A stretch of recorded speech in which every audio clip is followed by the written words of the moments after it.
নমস্কার। অনেক লোকের কিছু কিছু অভ্যাস আছে, সেই অভ্যাসের জন্য নিজের জীবনে দারিদ্রতা ডেকে নিয়ে আসে, প্লাস তার সাথে সাথে কিছু কিছু গ্রহগুলোকে খারাপ করে দেয়।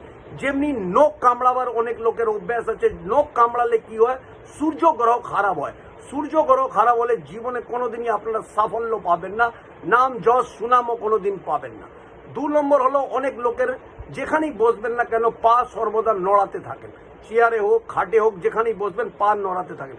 পা নড়ালে কি হবে, আপনাদের চন্দ্র গ্রহ খারাপ হয়। চন্দ্র গ্রহ খারাপ হলে মানসিক দুশ্চিন্তা দ্বারা সর্বদা আপনারা ভুগতে থাকেন, টেনশন ওভার থিঙ্কিং সর্বদা লাগিয়ে থাকে।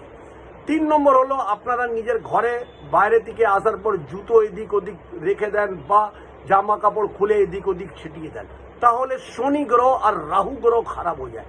শনি গ্রহ রাহু গ্রহ খারাপ হলে দারিদ্রতার যোগ চলে আসে। তাহলে এই 3টে বদ অভ্যাস বা আরো অনেক কটা বদ অভ্যাস আপনারা ছেড়ে দিন।